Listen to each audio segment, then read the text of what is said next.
The One Piece live action just recently dropped on Netflix, and I think it's fair to say that this live action had the most eyes on top of it. Even though I think there's a bunch of reasons on why this actually came out to be like a really big success, I honestly really want to talk about one thing that kind of drove me into this series. And it's not the CGI, it's not the casting, it's not the different plot points that they twisted, but the one thing that kind of caught my eye throughout the entire time that I was watching the One Piece live action was the use of diversity in the show. Guys, this is like one of those things that I didn't know I needed in an adventure series until I actually got it in my hands, and now I'm a changed man. I'm kind of different. If you guys want to watch a video of how like they did the CGI or plot lines good, you can watch a BDA Law video, you can watch a Tekken 101 video. They'll break it down perfectly. I can't do all that shit. But the addition of this diverse cast of characters has totally overridden my standard for live action adventure series and even movies. Guys, think about this, right?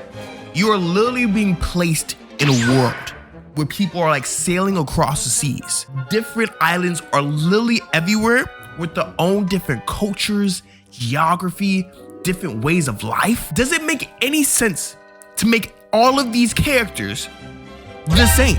It doesn't make any sense at all. And I didn't realize this until we got the One Piece live action. I didn't really notice it when they released like the casting, but some of these choices, especially when it comes to the main cast, just truly, just fascinated me. And especially with this show being made in America, being one of the biggest like melting pots in the world, it doesn't make sense to like not utilize the resources from that country to also make like a melting pot of a series. So today we're gonna be looking at the use of diversity in the One Piece live action and seeing how it elevated to the point of this adaptation being one of the best live actions that we have seen. First things first, I kind of just want to talk about the Straw Hats. I know a lot of series, especially in America, like to like cater to the audience to like a very like relatable level, right? If you have like an American movie, or even you have like any specific movie from a certain country, you usually have your main character kind of like speak in the same like dialect, have the same mannerisms as like your audience, just for like the relatability aspects. I think sometimes people like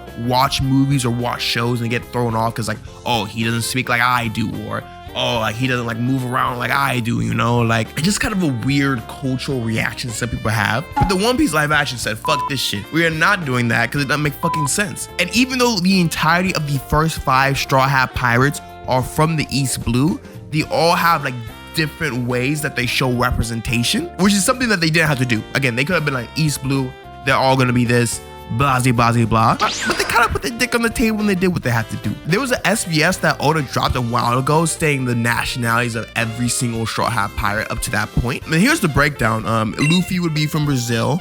Zoro would be from Japan, kind of obvious, Wano, everything. Nami would be from Norway. Usopp would be from South Africa. And then Sanji would be from France. That's just for the first 5. So in this case, when it's obvious that like the main creator of this series kind of envisioned these characters as coming from different sectors of the world, it only makes sense that in a live action adaptation that you kind of go the same route and you make these characters from different parts of the world. So it's really cool. So we can go down the list, starting with our main guy, Monkey D. Luffy, aka Inaki Godoy. Not really from Brazil, but from Mexico DF. I think the casting in this is really impressive just because I feel like they chose the person that is most fit for the role in comparison to someone who like kind of fits the audience. Even in America, when you have like that diverse representation MC, to me they always give like hella American still. They're never like just like a Chinese dude or like an African dude, And I'm not gonna say there's not like cases of that, but I always think it's just bold when they take an actor that might like not be the most like relatable to the audience and be like, hey, like no, like this is our MC, he fits it, and we're gonna rock with it. They kind of double down. It's especially bold because like Luffy will say things like, I'm gonna be the king. I get it. He's gonna like repeat lines all the time. So you don't have an actor that can kind of like convey that feeling multiple times in the same way. It's gonna be kind of off-putting, but Inaki Godoy did pretty good. Next we have McKinyu as Zoro. I think this is like one of the fan favorite castings ever. Most of the people know him from the Rurouni Kenshin live action, which is also like one of the most popular live actions that's out. But again, that's a Japanese one, so it's kind of different. But niggas love this dude, right? And he kind of killed it. Like a lot of people like love the live action for Zoro, and the casting is pretty spot on. You had someone who played a Japanese samurai in another movie play a Japanese samurai in One Piece. Like, come on, bro. Like, What am I gonna say? No complaints here. It's even like spot on to like Oda's like nationality choice of Zoro. This is one, even if they weren't trying to go for the diversity like choice, I think they had to do this for Zoro. Like, there's just no other way. Emily Rudd's kind of the safer pick here for the Straw Hats. She's just American, but you will never catch me slandering the casting choice that is Emily Rudd for Nami. I don't give a damn, all right? She fucking acted her ass off, all right? Me personally, I don't think they could have chosen anyone better, all right? She cooked. Arlong Park, I was locked in. Then we got Jacob Gibson as Usopp, coming from a Jamaican background, but still like African American. He has the charisma, the humor, the bilingual, just to fit it all. I'm gonna be honest. Like, if they would have chose anybody but a black guy to represent Usopp, I would have been in shambles. I'm gonna be honest. Last one out of the Straw Hats gonna be Taz Skylar. Kind of an interesting one. I for sure thought this was gonna be like the obvious, like, hey, I'm gonna get a French guy no matter what. But with Taz having an Arabic father and a British mother and coming from Spain, he's definitely like the most like mixed out of the whole Straw Hats. And even with all that, he was kind of like killing his like French lines when he had the little shot, you know, you feel me? And another example of them choosing like the best fit actor in comparison to just like the diversity pick. And even though Taz was in the show for only like a limited amount of time, his time there was pretty cool. Next, we're just gonna go over some characters that I just overall think are interesting choices. First one being Garp, played by the actor Vincent Reagan. Like, this is the most like Welsh accent you can possibly think of, bro. Super, super posh. Like, they could have really like did the safe choice and just made Garp's actor the same ethnicity and nationality as Luffy's, but they kind of put their dick on the table and they did what they had to do. The way they portray Garp is for sure the biggest difference from like live action to manga, and especially with him coming in early, they kind of had to take that like creative liberty. But if you're gonna do it this way, I thought this was a good choice. Because one, there's like two ways you could have done this, right? You either have like the super stern, like military marine, like American, or you have like the super stern, rough Welshman, right? And they did the Welsh option and it worked out wonders, bro. Garp was like on one the entire fucking show. I don't give a damn, bro. I thought the accent brought a lot more life to his character. It's for sure something that I did not see coming into the show, and when I got it, it was like very, very like almost like natural. Like, it's something that like was like meant to be there, but like I didn't really notice it until it was there. Plus, visually, he like fits it to a T. Like, he looks just like Garp. I thought this was perfect casting on like all ends. It's one of those that, again, like I said before, I didn't see coming. So I thought it was a cool surprise. Stephen John Ward playing as Mihawk. This is something that I didn't know until I looked it up, but this guy's from South Africa. Hey, fun fact. Did not think our South African representation was gonna come from Mihawk, but here we are. And I'm not complaining because Mihawk was cold. And when that nigga pulled out the mini knife, what am I gonna say, bro? Next, we have McKinley Belcher playing as Arlong. If you're not in like the One Piece community, there's always like this running gag that like, hey, like fishmen are black people. Like, you'll hear it all the time. Kind of looked down upon the world, enslaved, just treated differently overall. It was always a kind of like a meme, like, hey, how are they gonna do the fishmen in the live action?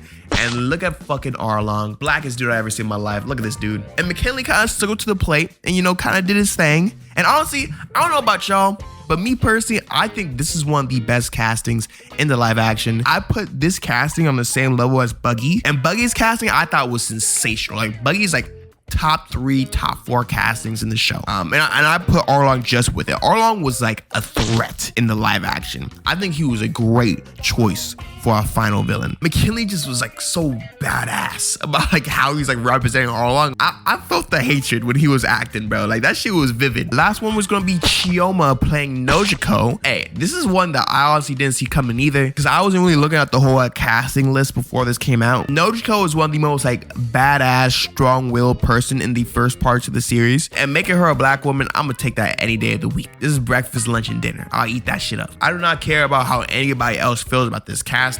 I know everyone kind of gets in like a fuss sometimes when like they just take a non-black character and make them black, and not as much as an issue these days, but I know it was at a time. Yeah, shut the fuck up. All right. And overall, this is like the whole message of this video. Like, I feel like a lot of mediums get scared to kind of like jump into different diverse spheres of the world, whether it be because they're not comfortable portraying it, or they don't think their audience are going to receive it well. But I think you really gotta think about it, guys. If you're having an adventure series where literally you're traveling around the world, why does it make any sense for you to make every single character the same? It logically does not compute in my head. And honestly, it didn't really register until I watched the One Piece live action. If I was born somewhere in the West Blue, why would I speak the same as someone from the East Blue? It doesn't make sense. And this is just talking about like the big regions, bro. There's different islands in every single region. We haven't even talked about the Grand Line, bro. Every single island has different people, different things, just different aspects that make them all basically a whole country in of itself. I think diversity is only like necessary to be used to make these type of stories feel natural. It's weird that we gotten to the point where we can watch an adventure series like that, them all speak the same way, and it be normal. Like that would happen in real life. It just doesn't make sense. And we're getting to the point in like the real world where like communication is so easily accessible that if you want to get somebody from Europe to play your character, you can find somebody from Europe to play your character. If you want to get somebody from Africa to play your character, it won't be hard to find somebody from Africa to play your character. There's literally actors in every sphere of the world. It just feels weird to lock everybody in like this bubble of one country. But again, in this case, it only opened up so many possibilities for this live action. And this is one of the reasons why I really enjoyed the One Piece live action that I didn't expect to in the first place. Before we close out the video, shout out to Matt Owens. He actually did a shout out of the channel in a San Abi stream. Kind of random. I kind of take it though. It's kind of lit. Do you know the YouTube channel Blank Thoughts? No. Never thought that shit would happen in my life, but you know, here we are. Hey guys, for watching again, make sure to hit the like button, subscribe if you haven't already. You're missing out. Maybe not really. I haven't made a video in like 6 months, but it's okay. And yeah, guys, hope you guys have a great day. These are my blank thoughts.